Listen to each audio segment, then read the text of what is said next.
အဲ့တော့ခဏကျွန်တော်တို့ဒီ PD ချက်လေးသုံးတာလေးသုံးဖို့ဆိုရင်ကျွန်တော်တို့ချို့လဲလောလောဆယ်ကကျွန်တော်တို့ထဲမှာရှိမဲ့ပုံမပေါ်သေးဘူးပေါ့ရှိမဲ့ပုံမပေါ်သေးဘူးဆိုတော့ကျွန်တော်တို့ကအဲ့ဒါကိုဒီပထမဆုံး download လုပ်ပါပေါ့နော် download မယ်ဆိုရင်တော့ကျွန်တော်တို့ထုံးစံတိုင်းကျွန်တော်တို့ဒီ application တွေထဲကနေမှကျွန်တော်တို့ဒီ Play Store ထဲကိုဝင်ပေါ့နော် Play Store ထဲကိုဝင်ပြီးလို့ရှိရင်ကျွန်တော်တို့ဒီမှာ ref2 ဆိုပြီးတော့ရှာလိုက်ပါ ref2 ref2 ဆိုဒီမှာပေါ်လာပြီ REFTOS ဒါကိုနှိပ်လိုက်နှိပ်ပြီးတော့ဒါကို down ကျွန်တော်တို့ရှိပြီးသားမလို့ open ဖြစ်တယ်တို့ရှိရင် install လုပ်လိုက်ရပြီဆိုလို့ရှိရင်ကျွန်တော်ပဲရောက်ဝင်ဆိုရင်ဒီ ref2 လေးပေါ်လာမယ် ref2 လေးပေါ်လာရင်ကျွန်တော်ဒီမှာဆိုရင် ref2 ပေါ့ ref2 ဆိုတဲ့ဟာလေးဒီတောင်အနီညာဘက်တောင်အနီဒါလေးကိုကျွန်တော်တို့နှိပ်လိုက်ပါဟုတ်ပြီနော်ဒါဆိုရင်ကျွန်တော်တို့ဒီ download စပြီးကျွန်တော်သုံးလို့ရပြီ session ပြပေးပါမယ် refrigerant 2ဆိုတာလေးကိုကျွန်တော်တို့ဒီမှာကနေလေးပြပါမယ်ဟုတ်ပြီနော် refrigerant 2ကကျွန်တော်တို့လက်ရှိဒီ PD chat ပေါ့နော်အခုသင်တန်းမှာသင်နေတဲ့ကျွန်တော်တို့ PD chat ပေါ့ PD chat ကိုကျွန်တော်တို့သုံးတဲ့ဟာလေးပါ PD chat ကကျွန်တော်တို့စဖွင့်ဝင်ရင်ဆိုဒီလိုလေးတွေ့ရပါလိမ့်မယ်တွေ့ပြီးတော့ဒီ PD chat မှာကကျွန်တော်တို့ဒီပေါ်ပိုင်းဟာလေးဒီပေါ်အနီလေးက setting မှာညာဘက်တောင်းအောင်ဟာလေးကတောင်းလက်အဲ့မှာ setting ထဲမှာဆိုလို့ရှိရင်ကျွန်တော်တို့ပြန်ကြည့်ပါမယ်ဒီကောင် setting ပေါ့နော် setting ညာဘက်တောင်းအနီလေးက setting ဒီ setting နဲ့နှိပ်လိုက်လို့ရှိရင်ကျွန်တော်တို့ pressure ကိုကျွန်တော်တို့ကမှာ unit တွေရှိတယ်ဘာနဲ့ကြည့်မှာ PSI နဲ့ကြည့်မလား pascal နဲ့ကြည့်မလား kilo pascal နဲ့ကြည့်မလား mega pascal နဲ့ကြည့်မလားများသောအားဖြင့်ကျွန်တော်နိုင်ငံမှာ PSI သုံးတာဖြစ်တဲ့အတွက်ဒီ PSI ပေါ့အဲ့ဒါလေးကိုနှိပ်လိုက်ရင်ကျွန်တော်ရပြီအခုကျတော့ဘူးချင်းကျွန်တော်တို့ကဘာလို့ pressure gauge ဒီမှာ centigrade ပါတာဖြစ်တဲ့အတွက် centigrade နဲ့ကြည့်လဲကျွန်တော်တို့ရတယ်ဟုတ်ပြီနော်အဲ့တော့ကျွန်တော်တို့ဒီမှာဒီ distance ဒါတွေကတော့ကျွန်တော်မဖြည့်ရရတယ်အောက်က unit တွေက distance တွေဘာလို့ဒါသူ unit အနေထားမှာသုံးခဲ့ရရင်ကျွန်တော်တို့ distance unit နဲ့သုံးဖို့ပေါ့နော်အောက်က GWP ဆိုတာကြတော့ကျွန်တော်တို့ဒီ gas တွေရဲ့ဒီ global warming potential ပေါ့အဲ့ဒါကိုနောက်ဆုံးပေါ်အစည်းအဝေးပေါ့ round 5ကနေရတဲ့ data နဲ့ယူမလားပါလားပေါ့နော်ဒါကတော့ကျွန်တော်တို့ကြိုက်တာပြောလို့ရတယ် round 5နဲ့ဆိုတော့နောက်ဆုံးပေါ်သူတင်တာလောက်ထားတဲ့ရလဒ်တွေတိုင်းသူပြပါလိမ့်မယ်ဟုတ်ပြီနော် okay အပြီးရင်ကျွန်တော်တို့ဒီမှာဒီကြားတဲ့ဒီဒုတိယအနီရဲ့အောက်ကကျွန်တော်ဒီအနီရဲ့အောက်ကဟာလို့နှိပ်လိုက်ပါနှိပ်လိုက်အောက်မှာ gas တွေတန်းစီပြီးထွက်လာမယ်အဲ့ဒါမှမရှာကျုံးဆိုတဲ့ဒီအပေါ်ကရှာတဲ့အကွက်ထဲမှာရှာပြီးတော့ကိုသိချင်တဲ့ဟာဆိုတော့ R22 ပေါ့နော် R20 ဆိုလဲကျွန်တော်တို့ R22 ပေါ့ဒါလေးနှိပ်ပြီးတော့ရှာလို့ရဒါဆိုရင် R22 တက်လာမယ်အဲဆိုရင် R22 ဆိုတဲ့စာအုပ်မှာနှိပ်လိုက်ရင်ဒါ R22 ပေါ့ရပြီနော်အဲ့တော့ကျွန်တော်တို့ကဒီ R22 gas ဘယ်လောက်ဖြစ်ရမလဲသိချင်တယ်ဟုတ်ပြီနော်သိချင်တယ်ဆိုလို့ရှိရင်ဒါကျွန်တော်တို့ကဒီအပေါ်ပိုင်းမှာ3ညပေါ့3ညရဲ့အပေါ်ပိုင်းဆိုရင်ဒီ slider လို့ခေါ်တယ်ဒါလေးကိုရွှေ့လိုက်ရတယ်3ညရဲ့အပေါ်ပိုင်းကိုရွှေ့ရင် minus အောက်က plus ပေါ့အဲ့တော့ဒီ aircon မှာပုံမှန်ဖြစ်ကျွန်တော်5 degree centigrade ပေါ့ဒါ5 degree centigrade ဆို R20 ဆိုရင်ဒါ80ပေါ့နော်တကယ်တိကျကျဆိုရင် 4.4 ပေါ့နော် 4.4 ဆိုတာကျွန်တော်ဒီမှာ 4.4 ဆိုရင်69ဝန်းကျင်ပေါ့အဲ့တော့ဒီမှာ5နဲ့နှိပ်လဲရပါတယ်5ဆိုရင်လည်းကွာပါဟုတ်ပြီနော်ကျွန်တော်5 degree centigrade နဲ့နှိပ်လဲရပါတယ်ဟုတ်ပြီနော်အဲ့လိုမနှိပ်ချင်ဆိုဒီကွက်လက်ထဲမှာ select ချယ်ပြီးတော့5 degree centigrade ကိုရိုက်ထည့်ပြီးရင် enter နှိပ်လိုက်လေရပါတယ်ဒါဆိုရင်ဘယ်လောက် gas ကဘယ်လောက်ဖြည့်ရမလဲဒါဆိုရင်ကျွန်တော်တို့ကအကြံဉာဏ်သိလို့ရတယ်ပေါ့ဟုတ်ပြီနော်အဲနောက်တစ်ခုကြတော့ကျွန်တော်တို့ဒီတစ်ချက် pressure ပေါ့တစ်ချက် pressure ဆိုလို့ရှိရင်ဆိုတော့တစ်ချက် pressure ဆိုလို့ရှိရင်တစ်ချက် pressure ကကျွန်တော်တို့ဟိုပုံမှန်အဖြစ်ဆိုရင်ကျွန်တော်တို့45ကနေဒါမှ air cool တွေမှာဆိုရင်45ကနေကျွန်တော်တို့50ကြားတယ်ရှိတယ်။နောက်ရေခဲသစ်တာတွေဆိုရင်5550ကနေ55ကြားတယ်ရှိတယ်ပေါ့နော်။အဲ့တော့ပုံမှန်ဆိုရင်ကျွန်တော်တို့ဆိုတော့48လောက်ရိုက်လိုက်ရင်ကိုဒါသူ့ရဲ့တစ်ချက် pressure ပေါ့နော်။တစ်ချက် temperature 48 degree centigrade ဆိုရင် PSI 200ကျော်ပေါ့နော်။ဒီ250ဝန်းကျင်ပေါ့။ဒီဝန်းကျင်မှာကျွန်တော်ရှိမှာပေါ့။ဒါဆိုရင်စက်တလုံးရဲ့ကျွန်တော်တို့ကဒီ gas ရဲ့ဘာ gas ဖြစ်ရင် pressure ဘယ်လောက်ဖြစ်ရမလဲဆိုတော့ဒါမှကြည့်လို့ရတယ်။ဟုတ်ပြီနောက်ထပ်တခြား gas တစ်မျိုးပေါ့ဆိုတော့ဥပမာကျွန်တော်တို့ 410A ပေါ့ R410A ပေါ့ဆိုတော့เนาะ 410A ဆိုလို့ရှိရင်လည်းကျွန်တော်တို့ဒီမှာနှိပ်လိုက်လို့ရှိရင်ကျွန်တော်တို့မှာ R410A ဒီ R410A ဆိုလို့ရှိရင်လည်းကျွန်တော်တို့ဒီမှာ 410A ကိုကျွန်တော်တို့5 degree centigrade နဲ့ကျွန်တော်ကြည့်လိုက်မယ်ဆိုရင်120ဖြစ်ရမယ်ဒါဆိုရင်ဘယ် gas ပဲလာ gas အမျိုးအစားကိုသိရတဲ့ဒီ aircon အတွက်သုံးထားတယ်ဒါမှမဟုတ် air dryer အတွက်သုံးထားတယ်ဆိုရင်ကျွန်တော်တို့ဒီနေရာမှာအဲ့ temperature နဲ့ရှားလိုက်ရင်အဲ့ aircon ရဲ့ section pressure လို့ခေါ်တဲ့ condenser ဝင်မှာဖြစ်ရမယ့် gas ကို pressure ကိုကျွန်တော်တို့ကကြည့်လို့ရတယ်ဟုတ်ပြီတစ်ချက်နေရာမှာရှိရမယ့်ကောင်ဆိုလို့ရှိရင်ဒီနေရာမှာကျွန်တော်တို့ပုံမှန်အဖြစ် air cool တွေဆိုရင်48လောက်ရိုက်ချလိုက်400 psi လောက်ရှိရမယ်ဒါဆိုရင်ကျွန်တော်တို့က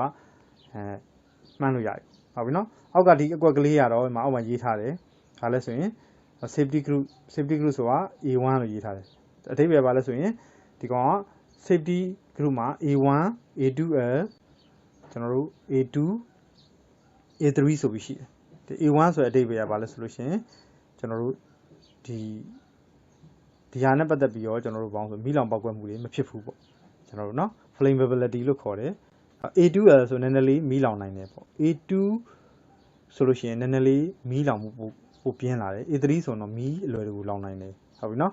A2 A3 ဆိုရင်တော့မီးအလွယ်တကူလောင်နိုင်တယ်ဒီ gas တွေသုံးရင် use ဆိုင်ပြီးသုံးရမယ်ဟုတ်ပြီနော်အောက်က GWP AR5 ဆိုတာကျွန်တော်တို့ပေါင်းဆိုရင် global warming potential လို့ခေါ်ပါတယ်ကဏ္ဍကြီးလေကဘာကြီးကိုအဲ့ gas ကပူနွေးစေလေပါဟုတ်ပြီနော်ဒီကောင်ကတော့ 410A ကဘာကြီးကိုပူနွေးစေတဲ့ gas တစ်မျိုးပါသူ့ရဲ့အညွှန်းကိန်းက1924ရှိပါတယ်ဟုတ်ပြီ1924ပေါ့နော်နောက်ကအောက်က ODP ဆိုတော့ကျွန်တော်ဗာလဲဆိုရင်အောက်က ODP ဆိုတော့ကျွန်တော်တို့ပေါင်းဆိုရင် ozone depletion potential လို့ခေါ်ပါတယ်ကျွန်တော် ozone လွှာပါလွှာစေတဲ့ညွှန်းကိန်းပါအဲ့ကောင်ကတော့အကြီးဆုံးမှာ1ပဲရှိပါတယ်အဲ့တော့0ထက်ပိုကြီးလာတယ်1နဲ့0ကြားမှာပဲရှိမယ်0ထက်ပိုကြီးလာတယ်ဆိုလို့ရှင်တော့ဒီကောင်ကဘာကြီးကိုပူနွေးုံနဲ့မကောက်ဒီ gas က sorry ozone လွှာကိုထိခိုက်စေတယ်ပေါ့နော်ဟုတ်ပြီနော်အောက်ကတော့ကာလာပေါ့ဒီ critical temperature တော့ကျွန်တော်ဒီမှာမပြောတော့ပါဘူးဟိုကာလာကတော့ဗာလဲဆိုရင်ဒီ gas ကိုကျွန်တော်တို့သုံးလို့ရှိရင်ထည့်မဲ့အိုးရဲ့အယောင်ပေါ့နော်ဒါဆိုပန်းရောင်ဟုတ်နော်နောက်တစ်ခုကျကျွန်တော်တို့ဒီဘက်မှာကြည့်မယ်ဒီ gas ရဲ့အမျိုးအစားကဒီဒါလေးကိုကျွန်တော်နှိပ်လိုက်တာပါဟုတ်ပြီနော်ဒီစောစောကဒီအကွက်ကလေးပဲ CP တို့ GWP တို့ပါတဲ့အကွက်ကလေးပေါ်ပဲလက်နှိပ်လိုက်ရင်ဟိုဘက်ရောက်သွားမယ်အဲဆိုရင်ကျွန်တော်တို့ကပေါင်းဆိုရင် 410A HFC အဲဒီမှာရေးထားဒီဘက်မှာအဲ့တော့ 410A ဆိုတော့ gas ရဲ့အမျိုးအမည် HFC ဆိုတော့ gas ရဲ့ group ပေါ့ hydrofluorocarbon လို့ခေါ်တယ်နော် HCFC ဆိုတာရှိတယ်အဲ့ဒါ R22 လို့ပါဆို hydrochlorofluorocarbon လို့ခေါ်တယ် HFC ဆိုရင် fluorine ပဲပါတယ်ပေါ့နော် fluorocarbon ဆိုတဲ့အတွက် fluorine ပါတဲ့အတွက်သူကကဘာကြီးကိုတော့ပူနွေးစေသေးတယ်ဒါပေမဲ့ chlorine မပါတဲ့အတွက်ကျွန်တော်တို့ကဘာ ozone လွှာကိုတော့ပါလွှာမှုသိမဖြစ်စေဘူးဟုတ်ပြီနော်သူ့ကိုဖွဲ့စည်းထားတဲ့ gas chemical formulation composition ပေါ့ R32 နဲ့ R125 နဲ့ပေါ့အဲ့ဒါကို90%ဒီ gas ကဖွဲ့စည်းထားတယ်အဲ့အတွက်ကျွန်တော်တို့ဒီ 410A gas တွေကိုဖြည့်တဲ့အခါအိုးကိုမှောက်ထည့်ပြီးဖြည့်ရတယ်ဘာဖြစ်လို့ဆိုရင်ကျွန်တော်တို့က gas 2မျိုးအထက်ထဲမှာရောထားတာဖြစ်တဲ့အတွက်ထောင်ပြီးဖြစ်မယ်ဆိုရင်အပေါ်ကပေါ့တဲ့ gas ပေါ့နော် R125 ကပဲအရင်ထွက်သွားပြီး R32 ကအောက်မှာကြံခဲ့မှာဖြစ်လို့2မျိုးလုံးအချိုးကျညီပေါင်းပါလားဒီကောင်410 gas ဖြစ်မှာเนาะအဲ့တော့ကျွန်တော်တို့က4နဲ့စတဲ့ gas တွေပေါ့410မှာမဟုတ်ဘယ် gas ပဲဖြစ်ဖြစ်အဲ့ gas တွေဟာဒီနေရာကိုလာကြည့်လိုက်ရင်2မျိုးနဲ့အထက်ပေါင်းထားတာကိုတွေ့ရမယ်အဲ့တော့4နဲ့စတဲ့ gas တိုင်းကို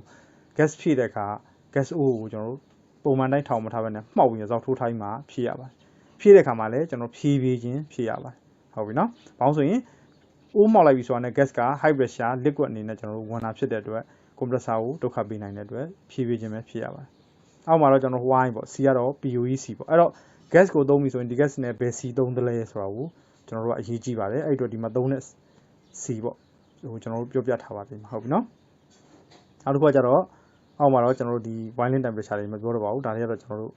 ဘာဖြစ်တဲ့အတွက်အောက်မှာ safety info ဆိုတာပါပါတယ်အဲ့ဒါတော့ပေါင်းဆိုရင် safety group A1 လို့ခေါ်ပါတယ် A1 ဆိုတဲ့အဓိပ္ပာယ်ဘာလဲဆိုလို့ရှိရင်ကျွန်တော်တို့မီးမလောင်လွယ်ဘူးပေါ့ lower flammability limit ရှိတယ်လို့ပြောပါတယ်ဟုတ်ပြီเนาะအဲ့တော့ကျွန်တော်တို့ကပေါင်းဆိုရင်ဒီ A1 ဖြစ်သုံးတယ်ဆိုရင်ဒီ gas ကမီးမလောင်လွယ်ဘူးပေါ့ဟုတ်ပြီเนาะဒါမီးလောင်လွယ်ရတယ်တော့အစိတ်တော့ဖြစ်တာနဲ့ဆို B1 B2 B2L B2 B3 ဆိုပြီးရှိပါတယ်ဟုတ်ပြီเนาะအဲ့တော့ B နဲ့ဆိုင်ရင်အစိတ်တော့ဖြစ်တာကိုညွှန်းတယ် A နဲ့ဆိုင်ရင်မီးလောင်လွယ်တာကိုညွှန်းပါတယ်ကဏ္ဍကြီးလေမီးလောင်လွယ်မှုပိုများလေဟုတ်ပြီเนาะโอเคပါအဲ့တော့ဒါကကျွန်တော်တို့ PD chat ပါဒါကို online မှာရှာလို့ refrigerant slider လို့ရှာလို့ရပါတယ်အဲ့တော့စောစောပထမဆုံးကျွန်တော်ပြတဲ့ပုံလေးနဲ့တွေ့ပါလိမ့်မယ်အဲ့ဒါလေးရှာပြီး down ပြီးရင်ကိုလိုချင်တဲ့ gas ကိုကြည့်လို့ရဥပမာဗျာကျွန်တော်လက်ရှိရေခဲသတ္တဝါတွေမှာသုံးတဲ့ဆိုတော့ R600 ပေါ့ကျွန်တော်ဒီမှာကြည့်မယ်ဆိုရင် R600 ပေါ့ R600 sorry R600 ပေါ့နော် R600 ဆိုရင်ကျွန်တော်တို့ R600 butane ပေါ့ဒါဆိုရင်ကျွန်တော်တို့ရေခဲသတ္တဝါဆိုရင်ပုံမှန်အဖြစ်ဘယ်လောက်နဲ့ကြည့်အောင်ဆိုရင် -15 ပေါ့အဲဆိုအပေါင်းနဲ့အနှုတ်ရှိတဲ့နေရာလေးတစ်ချက်နှိပ် minus ပါဟုတ်ပြီနော်အနှုတ်15ပေါ့15နှိပ်လိုက်ဒါဆိုရင်ရေခဲသတ္တဝါဖြစ်တဲ့အခါ -6.52 psi ဖြစ်ရ -6.52 ဆိုတဲ့သဘောက pressure gauge မှာ0ထိကိုမပြအောင်0ကိုကျွန်တော်ညော့နေမယ်ပေါ့အဓိပ္ပာယ်ဟုတ်ပြီနော်0ကိုကျွန်တော်တို့ညော့နေမယ်လို့ပြောတာပါ -6.52 စီညော့နေမယ်လို့ပြောတာပါဒါဆိုရင်အဲ့ဒီဖြစ်ပေးရမှာဟုတ်ပြီနော်ဒါကကျွန်တော်တို့တာမန်134 gas ဆိုရင်ကျွန်တော်တို့ရေခဲသတ္တဝါဖြစ်ရင်ဘယ်လောက်ဖြစ်ရမလဲပေါ့134A ပေါ့ဟုတ်ပြီနော်ဒါဆိုရင်ရေခဲသတ္တဝါဆိုရင် -15 နဲ့ကျွန်တော်ရိုက်ကြည့်လိုက်မယ်ဒါဆိုရင် 9.08 psi ဖြစ်ပေးရပါမယ်ဟုတ်ပြီနော်ဒီချက်မှာဆိုဘယ်လောက်ဖြစ်ရမလဲဒီချက်ကရေခဲသတ္တဝါဆို55နဲ့ဆိုရင်200 psi ဝန်းကျင်လောက်ရှိပါလိမ့်မယ်โอเคနော်အဲ့တော့ဒီတိုင်းလေးကျွန်တော်တို့ PD ချက်ကို ကျွန်တော်တို့သုံးချပြီးတော့ဒီ gas တက်တာတွေမှာကျွန်တော်တို့ဖြည့်လို့ရတယ် aircon တွေမှာ gas ဖြည့်လို့ရပါတယ်ဟုတ်ပြီနော်အဲ့တောင်ကျွန်တော်တို့ A ကန်တစ်ခုပဲသွား A ကန်တစ်ခုသွားတဲ့အခါမှာဆိုတော့ဗျာ A ကန်တစ်ခုကကျွန်တော်တို့က 404A gas ဖြည့်ထားတယ်ပေါ့အဲ့ဆိုအဲ့ A ကန်ကကျွန်တော်တို့ပုံမှန်မောင်းတဲ့အချိန်မှာဘယ်လောက် A သလဲပေါ့ဆိုတော့ -25A တယ် -25A တယ်ဆိုလို့ရှိရင်ကျွန်တော်တို့ကသူ့ထက်5 degree centigrade လောက်ကျွန်တော်တို့ကဘာလို့လဲဆိုရင်ပိုမြင့်ပြီးတော့ကျွန်တော်တို့-25 လောက်ဆိုရင်5 degree Fahrenheit လောက်သူ့ထက်ပိုလျှော့ပြီးကျွန်တော်ကြည့်လို့ရတယ်ဆိုတော့-20 ထိ A တယ်ဆိုရင်-25နဲ့ကြည့်မယ်-25 ထိ A တယ်ဆိုရင်-30နဲ့ကြည့်မယ်ကျွန်တော်အဲ့လိုကြည့်ပြီးကျွန်တော်ဖြည့်လို့ရအောင်ဆိုတော့ကျွန်တော်သွားကြည့်တဲ့ A ကန်ကကျွန်တော်တို့သူ့ရဲ့ခန်းထဲမှာပုံမှန် A က-20ဆိုရင်ကျွန်တော်တို့ဒီမှာဆိုရင်-25လောက်နဲ့ကျွန်တော်တို့ကြည့်လိုက်ရင်သူ့မှာဖြည့်ရမယ် gas ပမာဏကို pressure ကိုကျွန်တော်တို့ကြည့်လို့ရပါတယ်ဟုတ်ပြီနော်အဲ့တော့ဘာဖြစ်ဖြစ်တစ်ချက်ကတော့ထုံးစံတိုင်းပဲကျွန်တော်တို့48လောက်နဲ့ကြည့်ရင်အတော်ပါပဲ300 psi ဝန်းကျင်လောက်ရှိပါလိမ့်မယ်ဟုတ်ပြီနော်ပုံမှန်တော့ A ကနေမှာတော့ပန်ကာလေးသုံးရင်သူက45လောက်နဲ့ပဲထားတာရှိပါအဲကြောင့် session နဲ့ discharge pressure ကိုကျွန်တော်တို့ကြည့်တဲ့အခါဒီ application နဲ့ကြုံပြီးတော့ကြည့်လို့ရပါတယ်။နောက်ဆိုရင်သူ့ကိုထည့်တဲ့ O ကလိမ်မော်ရောင်မအောက်မှာကာလာဆိုတဲ့နေရာမှာလိမ်မော်ရောင်လေးနဲ့ပေါ့နော်။ဒီကောင်လဲ safety group A1 စိတ်တောင်မဖြစ်ပါဘူး။အဲ့တော့ဒီဆိုတော့ဒီ safety group ဒီပါစာလေးပေါ်မှာနှိပ်လိုက်မယ်ဆိုရင်ဒီဘက်မှာကျွန်တော်ရောက်သွားတဲ့အခါမှာဒီကောင်ရဲ့ကျွန်တော်တို့အမျိုးအစားကလည်း HFC ပဲအမျိုးအစားပါ။ဒီကောင်လည်း chemical formula မှာဆိုလို့ရှိရင်တော့ကျွန်တော်တို့ R125 R143A R134A ပေါ့စသဖြင့်ပေါ့နော်ကျွန်တော်တို့ဒီ gas 3မျိုးပေါင်းထားတာပါရာခိုင်နှုန်းအဖြစ်44ရာခိုင်နှုန်း52ရာခိုင်နှုန်း4ရာခိုင်နှုန်းပေါ့125က44ရာခိုင်နှုန်း143A က52ရာခိုင်နှုန်း134A က4ရာခိုင်နှုန်းအဲ့တော့ဒီ gas ကိုဖြည့်တဲ့အခါလဲမှောက်ပြီးဖြည့်ရပါတယ်ထောင်ပြီးဖြည့်ရင်တော့အဲ့ gas တွေကကျွန်တော်တို့အထက်ထဲမှာအချိုးအစားမညီပဲဝင်သွားရင် pressure ကမောက်ကမှာဖြစ်တဲ့အတွက်အကုန်ပြန်ထုတ်ပြီးတော့အသစ်ပြန်ဖြည့်တာအကောင်ဆုံးပါပဲအဲ့တော့ထောင်ပြီးဖြည့်ထားတဲ့ O နဲ့နောက်တစ်ချိန်ပြန်ဖြည့်လို့အဆင်မပြေပါဘူး O တင်နဲ့ဖြည့်ထားအကောင်ဆုံးပါဟုတ်ပြီနော်ဒါကတော့ကျွန်တော်တို့ PT chat နဲ့ပတ်သက်တာလေးကိုရှင်းပြတာပါဟုတ်ပြီနော်အဲ့တော့ဒီဟာလေးကိုကျွန်တော်တို့ download လုပ်လို့ရပါတယ် link လည်းကျွန်တော်ပို့ပေးပါမယ်ထဲလေးကိုနော်ကျေးဇူးတင်ပါတယ်